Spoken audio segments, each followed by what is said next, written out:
सालाकाथि दख'र बर' फरायसा आफादा गोलोम बोथोरनि बेसेन नाङै फोरोंथाय मावबादाखौ फोजोबखांनायनि उनाव फरायसाफोरनि मोनसे बिथांमोननि जितु उइकनेस बिथांमोननि माखासे खमि थाबावनाय बेखौ जोङो संदाननानै जोङो मोनसे सेमिनार अर्थात माने सावरायमेल हाबाफारि लानाय जादों आरो बियो गासै 6टा कनजिकिउटिभ सानडे दिनैनिफ्राय लानानै जोङो बे हाबाफारिखौ बानजायदों नैबे सालाकाथिनि ITI नि मोनसे नब्लाङाव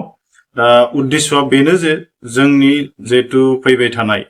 HSLC आनजादनि अर्थात HSLC सिलेबास ओरिएन्टेड जों बे सेमिनारखौ खालामनाय जादों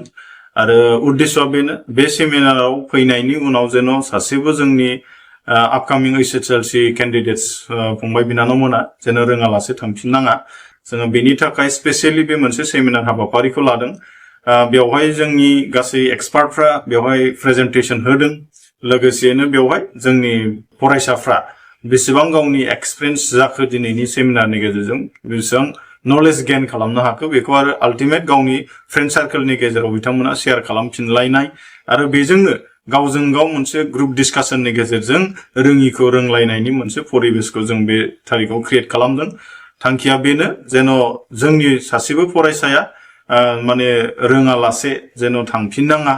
बेनि थाखाय जोङो मोनसेबो दिनैनि सोलोंनांगौ आयदाफ्रा जेन लेफ्ट जालाङा फरायसाफोरनिया बेनि थाखाय जों बेखौ एकदम माने फैबाय थानाय HSLC सिलेबास ओरिएन्टेड जों बे हाबाफारिखौ लादों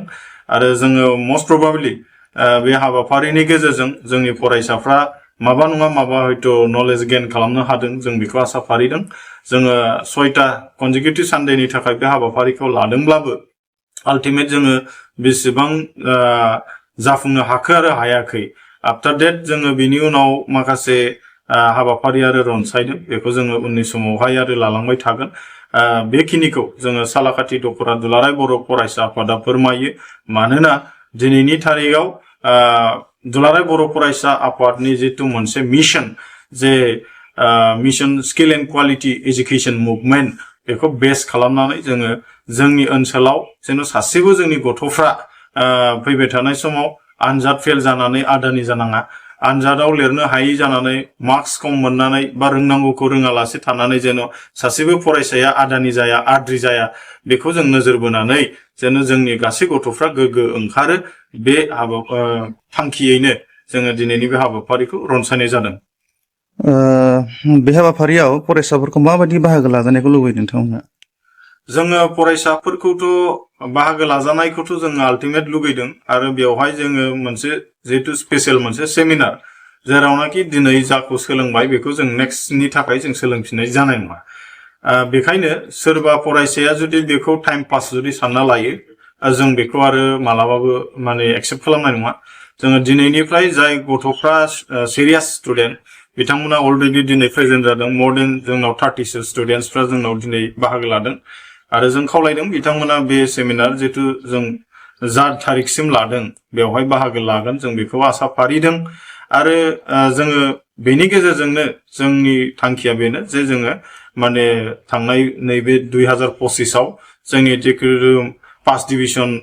मेट्रिक पास जानायनि हार बे जोबोद खम जादों बेखायनो फैबाय थानाय 2026 आव जेन मोजांथार मोनसे फरायसाफ्रा रिजाल्ट खालामनो हायो आरो बेवहाय माबा मोनसे कमिनि थाखाय जेन फेल जानाङा बा पास डिभिजन जानांगौआ जानाङा मार्क्सआ खम मोननाङा जाहाथे बे जाया जोङो बे थांखिखौ लानानैनो मुभमेन्ट हिसाबै दिनैनि सोलोंथाइ बिथिङाव खामानि मावबाय थानाय जादों